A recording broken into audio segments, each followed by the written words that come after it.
اعوذ باللہ من الشیطان الرجیم بسم اللہ الرحمن الرحیم تبت یدا ابی لہب وتب ما اغنى عنه ماله وما كسب سيصلى نارا ذات لهب وامرأته حمالة الحطب في جيدها حبل من مسد صدق اللہ مولانا العظیم۔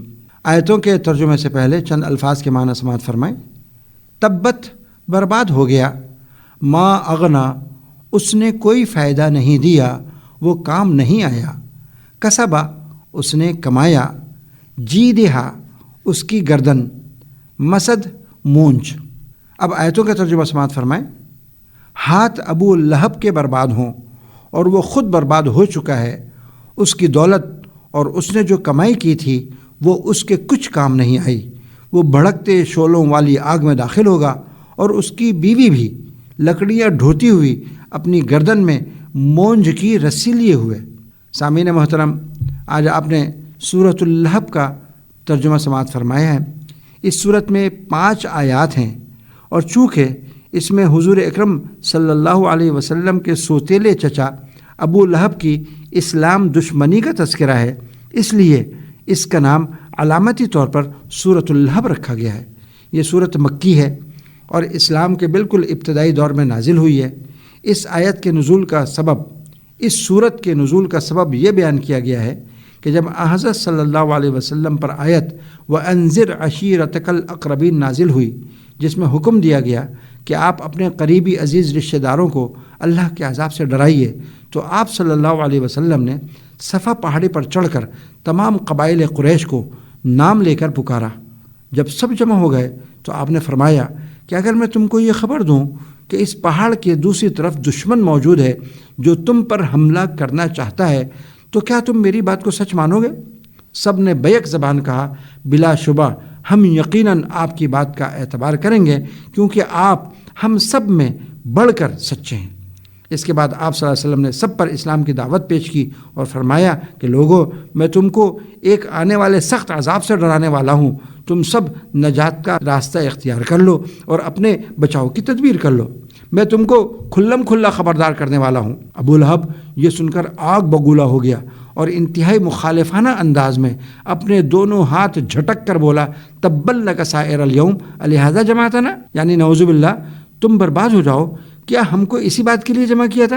حضور اکرم صلی اللہ علیہ وسلم تو سراپا عفو درگزر اور ہمتاً حلم و بردباری کے مرقع تھے، آپ نے اس کی اس بےہودگی کا کوئی جواب نہیں دیا، مگر غیرت الہیہ کو اپنے حبیب صلی اللہ علیہ وسلم کے خلاف ایسے الفاظ پر جوش آ گیا، اور فوراً یہ پوری صورت نازل ہوئی جس میں ابو لہب کے الفاظ اسی پر لوٹا دیے گئے اور اس کے عبرتناک انجام کا بھی بطور پیشین گوئی اعلان کر دیا گیا۔ ابو لہب کی ایک بیوی تھی، اس کو بھی حضرت صلی اللہ علیہ وسلم سے بڑی عداوت اور بغض تھا۔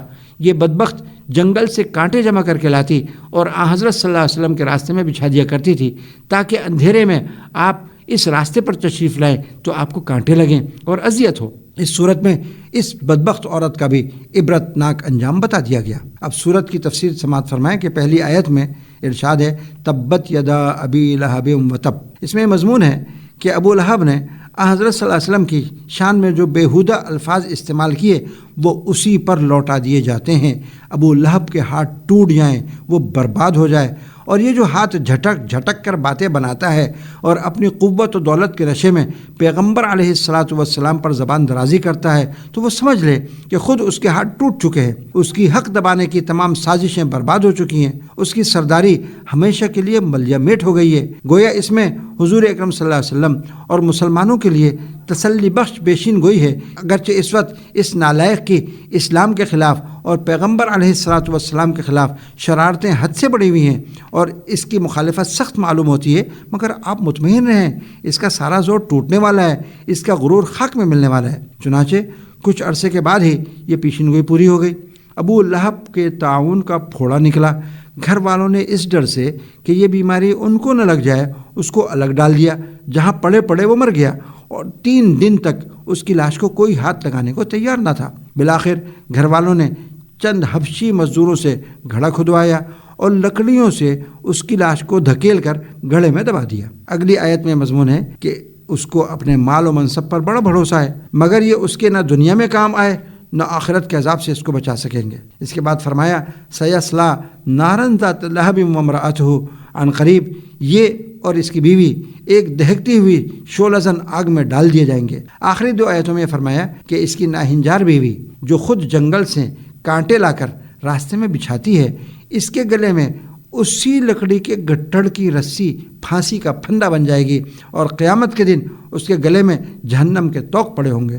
چنانچہ اس کی موت بھی اسی طریقے سے ہوئی۔ محترم سامعین، آیتوں کے مضامین آپ نے سماعت فرمائے۔